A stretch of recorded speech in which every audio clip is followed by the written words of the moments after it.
ብድር አልተለቀቀም፣ እርማችሁን አውጡ። ይህን ያልኩበት ምክንያት እንግዲህ ሶስት ነገሮችን በማንሳት ነው። አሁን ናሽናል ባንክ ወር ብሔራዊ ባንክ የብድር ካፑን አንስቶ ብድር ተለቀቀ የተባለ የቤት ዋጋ የመኪና ዋጋ በመጨመር ላይ ነው። ግን እውነታው እሱ አይደለም።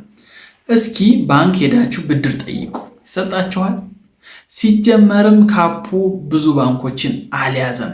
የሊኩዲቲ ችግር የዲፖዚት ወይም ሀብት የማሰባሰብ ችግር እንጂ የካፑ ወይም 24% ብቻ ነው ማበደር የምትችሉት የተባለው ገደብ አልያዛቸውም ካሁን በፊት። ስለዚህ ብዙ ጊዜ ሲጫጫህ እየሰማሁ ነው እና ባንኮች ላይ ሄዶ ብድር ማግኘት ስለምችል ብድር አክሰስ ካለ ደግሞ የቤት ዋጋ የመኪና ዋጋ ይጨምራል በሚል ፕሬዲክሽን ብዙ ነገሮች እየጨመሩ ነው ያሉት። ነገር ግን እውነታው መሬት ላይ ያለው ነገር ይሄ አይደለም። ይሄን በሶስት ነጥቦች አስረዳችኋለሁ። ይህ የዩቲዩብ ቻናል ፋይናንስ እና ቢዝነስ ኢንፎርሜሽኖችን ብቻ የማቀርብበት የዩቲዩብ ቻናል ነው። አሁን ሰብስክራይብ አድርጉ። ሰብስክራይብ ካላደረጋችሁ የሆነ ቀን በግድ ሰብስክራይብ ስለምታደርጉ አሁን ሰብስክራይብ አድርጋችሁ ጀምሩ። እንዲሁም ቪዲዮ ላይክ አድርጉ። እነኚህ ሶስት ጉዳዮች መታየት አለባቸው። ብድር በባንኮች ዘንድ ተለቀቀ ሲባል አንድና ዋነኛው ነጥብ ብሔራዊ ባንክ የብድር ገደቡን ወይም ካፑን አነሳ እንጂ ሌላ የሚያጥርበት አዲስ ስትራቴጂ ደግሞ መዘርጋቱን እንዳትረሱ። ይህን ዲቴል ኢንፎርሜሽን በባለፈው ቪዲዮ ሰርቼበታለሁ። አንድ ባንክ ዝም ብዬ አበድራለሁ ቢል አይ አንተ ማበደር ያለብህ እስከዚህ ድረስ ነው ብዬ ሊሚት ማድረግ ይችላለሁ የሚል አንድ ወሳኝ ህግ በዛው ልክ አውጥቷል ማለት ነው። በዚህ ምክንያት ባንኮች በጣም የተለጠጠ ብድር ትክክለኛ ያልሆነ ብድር እንለቃለን ቢሉ የሚይዛቸው ህግ አለ ማለት ነው። ብሔራዊ ባንክ ቢለቅም ካፑ ቢነሳም at the same time በሌላ መልኩ ደግሞ ገደብ አለው ማለት ነው። ስለዚህ አንዱ ምክንያት ይሄ ነው።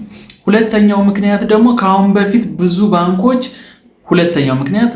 ባንኮች ብድር እየሰጡ አልነበረም። ቢኮዝ ኦፍ ካፑ ሳይሆን የሊኩዲቲ ችግር ሲጀመር አለባቸው። ሀብት ማሰባሰብ ላይ ከባድ ሆኖባቸዋል። ምናልባት ትንሽ አበጥ ያሉ ባንኮች እንደ ንግድ ባንክ፣ አዋሽ ምናምን ሜቢ እነሱ በተወሰነ መልኩ ሊያግዛቸው ይችላል። ከዛ ውጭ ግን ትንንሽ ባንኮች በተለይ ያን ያክል የሚያመጣው ኢምፓክት የለም። መጀመሪያውንም ካፓቸውን ራሱ ለመጠቀም እየተቸገሩ ነበር ብዙ ባንኮች። ሀብት ማሰባሰቡ ላይ ብዙም ስላልሆነ የሀገራችን ኢኮኖሚ እንደሚታወቀው ስለሆነ ግለሰቦች ጋር ያለ ካሽ ብዙም የለም። አሁን እጥረት አለና ግለሰቦች ጋር ኦር ተቋማት ጋር ብዙ ብር ሲኖር ነው ወደ ባንክ የሚመጣው። ባንክ ደግሞ ሊያበድር የሚችለው የኢኮኖሚ በተወሰነ መልኩ ስለተመታ ያን ያክል ተስፋ ማድረግ የለባችሁም። ብድር ይሰጠኛል ብላችሁ የሆነ ባንክ ላይ በዚህ መንገድ ባትሄዱ ጥሩ ነው። ሁለተኛው ምክንያት ይሄ ነው።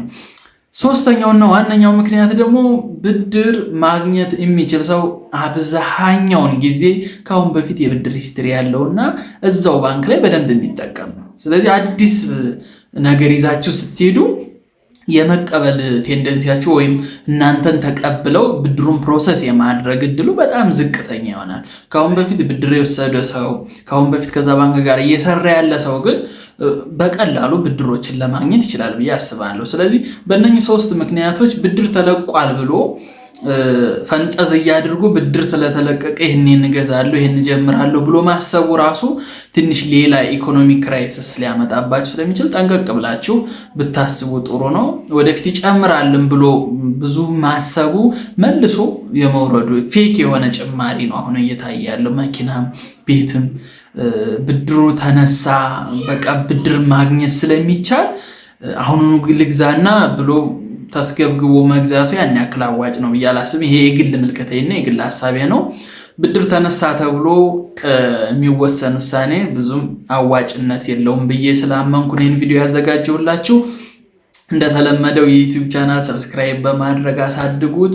ቢዝነስ እና ፋይናንስ ኢንፎርሜሽኖችን ብቻ ማቀርብበት የዩቲዩብ ቻናል ነው። ሰብስክራይብ ሳታደርጉ እንዳትወጡ። በቀጣይ በአዲስ የቢዝነስ እና የፋይናንስ ኢንፎርሜሽን እመለሳለሁ። እስከ ቀጣይ ቪዲዮ ቴንክ ዩ።